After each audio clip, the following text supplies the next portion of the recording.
Alhamdulillahirabbil alamin wassalatu wassalamu ala sayyidina Muhammadin thahal amin wa ala alihi wa sahbihi ajma'in. Rabbi shrah li sadri wa yassir li amri wa hlul 'uqdatam min lisani yafqahu qawli saddid lisani wa hdi qalbi. Bihaqqi sayyidina Muhammad sallallahu alaihi wasallam. Alhamdulillah, bersyukur kita kehadirat Allah Subhanahu wa taala di sore hari jelang maghrib ini. Masih di bulan Zulhijjah yang mulia.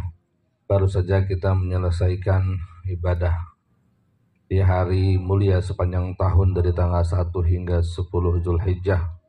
Semoga zikir, tahlil, takbir kita diterima oleh Allah Subhanahu wa taala dan menjadi simpanan amal yang kelak akan menolong kita di hadapan Allah Subhanahu wa taala pada hari Yaumul Mahsyar. Dan juga semoga apa yang dilakukan di hari Zulhijjah sehingga selesai ayyamut tasyrik yang berkorban, semoga diterima korbannya dan dirontokkan dosanya, amin ya rabbal alamin. Yang tahun ini belum berkesempatan untuk berkorban, mudah-mudahan ada niatan tahun depan kita untuk bisa berkorban. Wa innama likulli imri'in ma nawa, orang yang berniat akan mendapatkan apa yang dia niatkan, meskipun secara fisiknya dia belum sampai. Tapi karena dia pasang niat, dia akan mendapatkan pahalanya. Itu untungnya jadi umat Rasulullah Sallallahu Alaihi Wasallam. Bahkan dikatakan niatul mu'min khairun min amalih. Kadang niat orang mukmin itu lebih bagus ketimbang amalnya sendiri. Baik, bulan Zulhijjah adalah ibarat bulan Desembernya bulan Masehi, artinya di penghujung tahun 1445 Hijriah. Selesai akan datang bulan Muharram.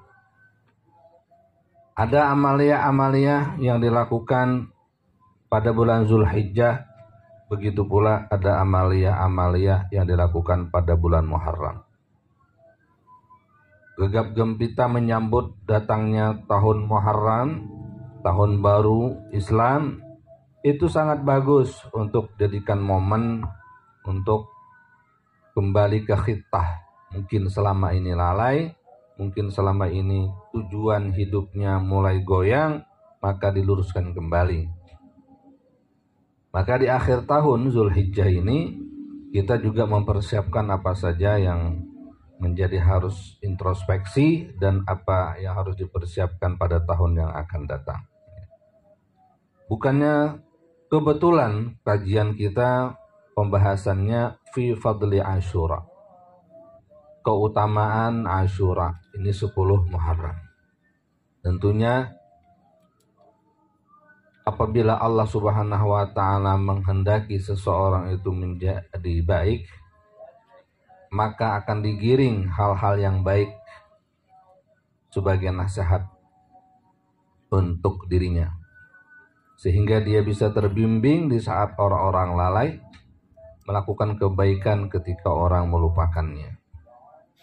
Innama hiya ni'matun siqat lahu, itu adalah nikmat yang Allah bimbing, yang Allah sampaikan, Allah giring untuk kita. Mudah-mudahan kita bisa mempersiapkan penyambutan bulan Muharram dengan sebaik mungkin. Bismillahirrahmanirrahim. Qala radhiyallahu an, akhrajan Nasa'i an Aliyin radhiyallahu anhu wa karramallahu wajhah. In kuntu shaiman ba'da syahri Ramadan, in kunta shaiman ba'da syahri Ramadan, fasumil Muharram. Fa innahu syahrullah fihi yaumun taballahu ala qaumin wa yatubu alal akharin. Diriwayatkan oleh Imam An-Nasa'i mengambil jalur daripada Sayyidina Ali radhiyallahu an mengatakan, in kunta shaiman, bila kalian puasa ba'da syahri Ramadan, mau puasa sunnah setelah bulan Ramadan, fasumil Muharram, maka puasalah pada bulan Muharram. Lagi-lagi kita katakan ini ibadah yang kagak pakai modal, nggak pakai duit, tinggal mingkem, bahkan orang sariawan juga bisa puasa. Emang gak ada yang lain? Banyak. Tapi puasa ini keutuhan daripada bentuk pengabdian kita kepada Allah dan ketundukan kita kepada Allah. Karena intinya ibadah diantaranya adalah menundukkan hawa nafsu. Puasa pada bulan Muharram. Fa innahu syahrullah fihi yaumun. Karena Muharram adalah bulan Allah. Maksudnya bulan yang diagungkan Allah.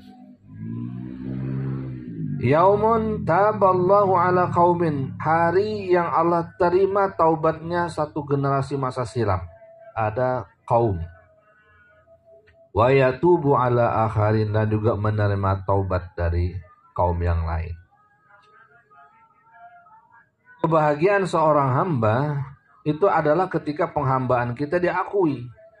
Ampunan dosa diberikan. Karena tidak ada tujuan lain bagi kita kecuali mencari kebahagiaan. Dan tidak ada kebahagiaan kecuali hanya dari sumber kebahagiaan itu, yakni Allah Subhanahu wa ta'ala. Ketika badan kita sehat, semangat kita masih kokoh, berdiri juga masih tegap, ya. Kadang-kadang kita itu tertipu dengan kamuflase dunia ini, sehingga menganggap segalanya ada di tangan saya. Semuanya ada di pikiran saya. Tapi ketika kita menua, ketika pengalaman itu tidak menjadi kenyataan, kita baru sadar bahwa dunia ini adalah persada yang tempat kita mengukir bentuk penghambaan kepada Allah Subhanahu wa ta'ala. Siapa orang kesadarannya lebih awal datangnya, maka itu adalah keberuntungan yang sangat maksimal.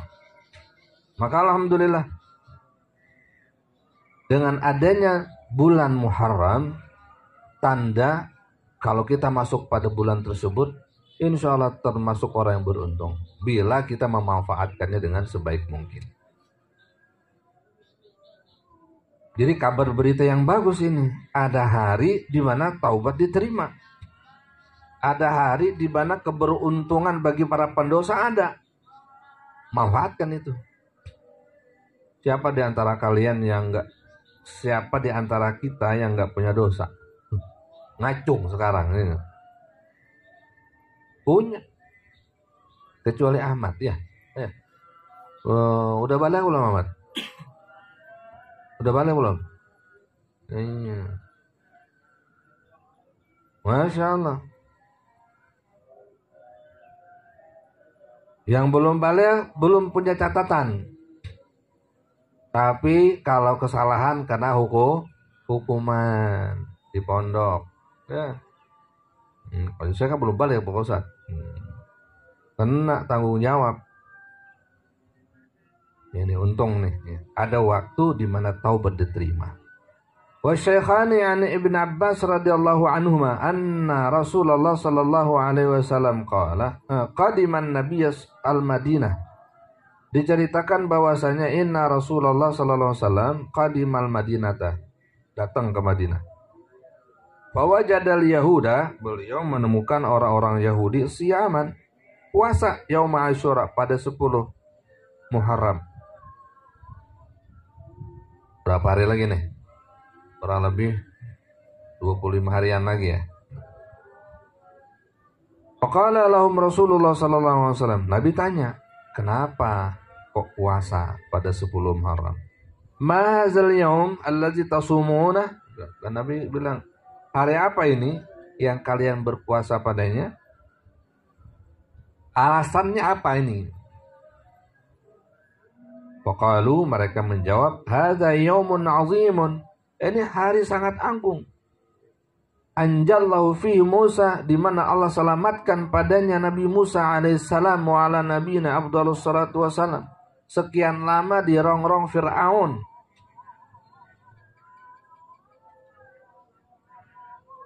Tirani yang membunuh bayi-bayi tanpa dosa, yang memaksa kerja tanpa upah. Itu raja lalim yang pernah ada di dunia ini. Dan Fir'aun seperti itu akan ada keturunan-keturunannya dalam sikap. Fir'aunnya memang tidak lagi ada, tapi Fir'auniyah, sifat kefir'aunan itu tetap ada. Sombong, angkuh, menyalahgunakan jabatan, terus senantiasa ada. Karena kebaikan dan keburukan, hitam dan putih di persada alam ini akan terus ada. Bagaimana layaknya film itu, ada penjahatnya, ada jagoannya, ada anak mudanya. Selagi masih ada penjahatnya ama jagoannya itu masih ada, filmnya masih berlangsung. Begitu selesai mati, ada lagi sambungannya, terus saja. Tinggal bagaimana yang beruntung menjadi pelakon yang baik kah ataupun yang buruk. Jadi terus ada kebaikan keburukan, yang maksiat ada, yang ahli taat ada, ya, yang pendakwah ada untuk kebaikan, yang untuk merongrong kebaikan juga ada. Kita mau bagian mana? Nah, Nabi Musa alaihissalam adalah yang mengambil jalan putih, jalan lurus, menjadi pendakwah-pendakwah, penyampai risalah kenabian, menjadi rasul utusan Allah Subhanahu wa taala. Berlawanan, berhadapan dengan tirani Firaun. Berapa banyak yang jadi korban pada saat itu demi menjaga la ilaha illallah. Musa kalimullah, Musa Rasulullah, mati dia. Enggak harus menang ketika berperang dengan Firaun, tapi yang kemenangan sesungguhnya adalah mampu membawa kalimat la ilaha illallah, Musa kalimullah, Rasulullah sampai mati. Itu kemenangan sesungguhnya. Enggak harus mesti mampu mengalahkan pasukan. Nah, kemenangan mutlak zahir batin itu ketika terjadi pada 10 Muharram. Wa qaumahu, dan Allah selamatkan umatnya.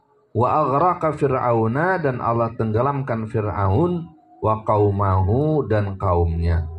Fasamahu, lalu mereka berpuasa pada 10 Muharram.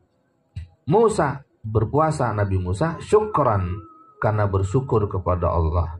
Fanahnu nasumuhu, kata umat Yahudi, maka kami pun berpuasa pada 10 Muharram ini. Wa qala Rasulullah sallallahu alaihi wasallam, fanahnu ahaqqu wa aula minkum. Jika demikian, maka kami lebih berhak dan lebih utama daripada kalian untuk berpuasa. Maka pada tanggal 10 Muharram pada saat itu, fasamahu Rasulullah sallallahu alaihi wasallam, Nabi pun berpuasa. Lalu beliau memerintahkan para sahabat untuk berpuasa di 10 Muharram tersebut.